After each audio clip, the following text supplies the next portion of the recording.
창세기 37장 18절부터 36절까지의 말씀을 함께 교독합니다.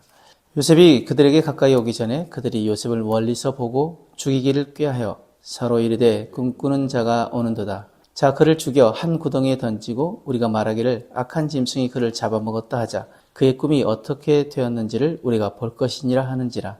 르우벤이 듣고 요셉을 그들의 손에서 구원하려 하여 이르되 우리가 그의 생명은 해치지 말자. 르우벤이 또 그들에게 이르되 피를 흘리지 말라. 그를 광야 그 구덩이에 던지고 손을 그에게 대지 말라 하니 이는 그가 요셉을 그들의 손에서 구출하여 그의 아버지에게로 돌려보내려 함이었더라. 요셉이 형들에게 이르매 그의 형들이 요셉의 옷 곧 그가 입은 채색 옷을 벗기고 그를 잡아 구덩이에 던지니 그 구덩이는 빈 것이라. 그 속에 물이 없었더라. 그들이 앉아 음식을 먹다가 눈을 들어본즉 한 무리의 이스마엘 사람들이 길르앗에서 오는데 그 낙타들의 향품과 유향과 몰약을 싣고 애굽으로 내려가는지라. 유다가 자기 형제에게 이르되 우리가 우리 동생을 죽이고 그의 피를 덮어둔들 무엇이 유익할까? 자, 그를 이스마엘 사람들에게 팔고 그에게 우리 손을 대지 말자. 그는 우리의 동생이요 우리의 혈육이니라 하며 그의 형제들이 청종하였더라. 그때 미디안 사람 상인들이 지나가고 있는지라.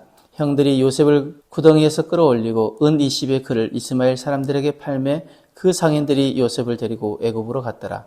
르우벤이 돌아와 구덩이에 이르러 본즉 거기 요셉이 없는지라. 옷을 찢고 아우들에게로 되돌아와서 이르되 아이가 없도다. 나는 어디로 갈까? 그들이 요셉의 옷을 가져다가 순념소를 죽여 그 옷을 피에 적시고 그의 채색 옷을 보내어 그의 아버지에게로 가지고 가서 이르기를 우리가 이것을 발견하였으니 아버지의 아들의 옷인가 보소서 하며 아버지가 그것을 알아보고 이르되 내 아들의 옷이라. 악한 짐승이 그를 잡아먹었도다. 요셉이 분명히 찢겼도다 하고 자기 옷을 찢고 굵은 배로 허리를 묶고 오래도록 그의 아들을 위하여 애통하니 그의 모든 자녀가 위로하되 그가 그 위로를 받지 아니하여 이르되 내가 슬퍼하며 스올로 내려가 아들에게로 가리라 하고 그의 아버지가 그를 위하여 울었더라. 그 미디안 사람들은 그를 애굽에서 바로의 신하 친위 대장 보디발에게 팔았더라. 사람은 누구나 자기 꿈을 가지고 살아갑니다. 좋은 가정 이루고 싶고 인정받고 싶고 성공하고 싶고 내 뜻대로 인생이 풀리기를 바랍니다. 그런데 우리가 살아가다 보면 이해할 수 없는 일을 만납니다. 억울한 일, 상처받는 일, 배신당하는 일, 무너지는 일이 있습니다. 요셉의 인생도 그렇습니다. 하나님께 꿈을 받았지만 현실은 정반대입니다. 형들에게 미움을 받고 구덩이에 던져지고 노예로 팔려갑니다. 그러나 오늘 본문은 우리에게 중요한 사실을 보여줍니다. 사람들은 악한 일을 계획했지만 하나님 그 모든 일을 사용하셔서 더 큰 하나님의 꿈을 이루고 계셨다는 것입니다. 오늘 본문에 형들은 요셉을 죽이려 합니다. 무엇 때문입니까? 시기와 질투 때문입니다. 요셉은 아버지 야곱의 사랑을 독차지했고 형들은 입어보지도 못했던 채색 옷을 입었습니다. 자신의 꿈을 이야기합니다. 그 상처와 분노가 결국 폭발합니다. 자신들을 향해 오는 요셉을 향해서 이렇게 말합니다. 저 꿈꾸는 자가 오는도다. 꿈이 어떻게 되는지를 우리가 볼 것이라. 그리고 요셉을 구덩이에 던져버립니다. 하지만 놀라운 것은 인간의 악함이 하나님의 계획을 막지 못했다는 것입니다. 훗날 요셉은 형들에게 무엇라 고백합니까? 당신들이 나를 헤아려 하였으나 하나님은 그것을 선으로 바꾸셨습니다. 형들은 요셉이 미워서 죽이려 했습니다. 또 유다는 돈 때문에 동생을 팝니다. 야곱은 요셉만 편애합니다. 요셉도 어쩌면 어린 마음에 교만함이 있었을 것입니다.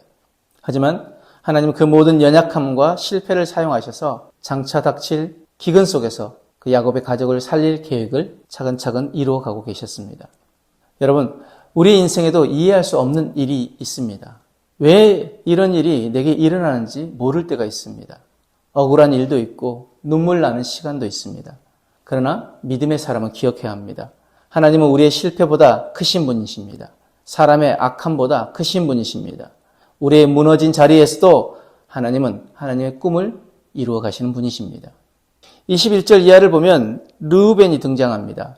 르우벤은 요셉을 죽이고 싶어 하지 않았습니다. 그래서 죽이지 말자라고 이야기합니다. 하지만 그는 끝까지 요셉을 지켜내지 못했습니다. 결국 요셉은 노예로 팔려갑니다. 르우벤의 문제는 소극적인 태도였습니다. 막아야 할 때 끝까지 막지 못했습니다. 말해야 할 때 침묵했습니다. 의로운 편에 확실히 서지 못했습니다. 우리도 그렇습니다. 가정 안에서 잘못된 일이 있는데 침묵할 때가 있습니다. 교회 안에 상처를 주는 말을 듣고도 모른 척할 때가 있습니다. 세상의 죄와 타협하면서도 나는 직접 한 건 아니니까 라고 생각합니다. 하지만 하나님 우리에게 묻고 계십니다. 너는 그때 어디에 서 있었느냐? 믿음은 중립이 아닙니다. 언제나 믿음은 하나님 편에 서는 것입니다. 악을 미워하고 진리를 붙드는 것입니다. 25절 이하를 보면 유다가 말합니다. 야, 우리 손에 피를 묻히는 게 무엇이 유익하냐고. 그러면서 뭐라고 말하죠? 그는 우리의 동생이고 우리의 혈육이기 때문에 죽이지 말고 팔자라고 이야기합니다. 그랬더니 형제들이 그 말을 들었다고 이야기하죠. 겉으로 보면 살려주는 것 같지만 사실은 더 냉정한 선택입니다. 직접 죽이기는 부담스럽고 자신들의 손에 피를 대지 않고 또 돈까지 챙기려는 그런 계산이었죠. 형제의 생명을 돈과 바꾼 것입니다. 그런데 놀라운 은혜가 있습니다. 하나님은 이런 유다를 버리지 않으셨습니다. 창세기 후반부에 가면 유다는 완전히 달라집니다. 나중에 베냐민을 살리기 위해 자기 생명을 대신 내놓겠다라고 말합니다. 형제를 팔아넘기던 사람이 형제를 위해 희생하는 사람으로 바뀝니다. 그리고 하나님은 그런 유다를 사용하셔서 다윗 왕의 조상이 되게 하시고 결국 예수 그리스도의 계보에 넣으십니다. 여러분, 이것이 은혜입니다. 우리는 요셉처럼 완벽하지 않습니다. 오히려 유다처럼 계산적이고 이기적일 때가 많습니다. 그런데 하나님은 그런 우리도 포기하지 않으십니다. 넘어져도 다시 빚으십니다. 상처가 많아도 다듬으십니다. 싸매시고 그것을 회복시켜 가셔서 다시 사용하십니다. 실패해도 우리를 사용하십니다. 하나님의 꿈은 완벽한 사람을 통해 이루어지는 것이 아니라 하나님께 붙들린 사람을 통해 이루어져 간다는 것을 우리는 기억해야 합니다. 그렇다면 오늘 말씀 우리 삶에 어떻게 적용해야 할까요? 첫 번째, 내 인생의 구덩이에도 하나님의 뜻이 있음을 믿으시길 바랍니다. 요셉에게 구덩이는 끝처럼 보였습니다. 하지만 사실은 애굽으로 가는 시작이었습니다. 오늘 우리의 삶에도 구덩이 같은 시간이 있을 수 있습니다. 경제적인 어려움이 있을 수 있습니다. 관계의 상처가 있을 수 있습니다. 질병과 실패가 있을 수 있습니다. 그러나 하나님은 그 자리에서도 일하고 계십니다. 지금은 이해가 되지 않아도 하나님은 우리를 하나님의 꿈의 자리로 인도하고 계십니다. 두 번째, 소극적인 신앙에서 벗어나야 합니다. 르우벤처럼 마음은 있는데 행동하지 못하는 신앙이 되지 말아야 합니다. 기도해야 할 때 기도하고 막아야 할 줄은 막고 사랑해야 할 사람은 우리는 외면하지 말아야 합니다. 믿음은 결단이기 때문입니다. 마지막, 내 꿈보다 하나님의 꿈을 붙드시길 바랍니다. 야곱은 요셉에게 자신의 꿈을 걸었습니다. 하지만 그 꿈은 무너졌습니다. 그러나 그 무너진 자리에서 하나님 더 큰 꿈을 시작하십니다. 한 사람의 성공이 아니라 이스라엘 12지파를 세우는 꿈이었고 민족을 세우는 꿈이었습니다. 우리도 마찬가지입니다. 내 계획이 무너질 수 있습니다. 내 기대가 깨질 수 있습니다. 하지만 그 자리에서 하나님의 뜻은 시작되어집니다. 내 꿈을 붙들면 불안하지만 하나님의 꿈을 붙들면 우리에게 소망이 있습니다. 형들은 요셉의 꿈을 무너뜨리려 했습니다. 하지만 하나님은 당신의 계획을 온전히 이루어 가십니다. 사람은 악을 행했지만 하나님은 선을 이루셨습니다. 사람은 버렸지만 하나님은 사용하셨습니다. 사람은 끝이라고 생각했지만 하나님은 시작하고 계셨습니다. 오늘 우리의 인생도 마찬가지입니다. 혹시 지금 내 인생이 꼬였다고 느끼십니까? 내 꿈이 무너졌다고 생각하십니까? 낙심하지 마시길 바랍니다. 하나님 지금도 우리의 모든 눈물과 실패를 사용하셔서 하나님의 꿈을 이루어가고 계십니다. 그러므로 이제는 내 꿈보다 하나님의 꿈을 위해 살아가는 인생 되어지길 축복합니다.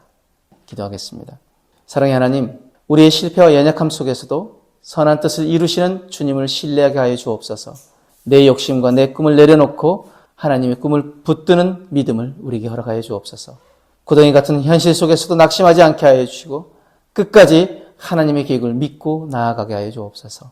감사하며 예수님 이름으로 기도드렸습니다. 아멘.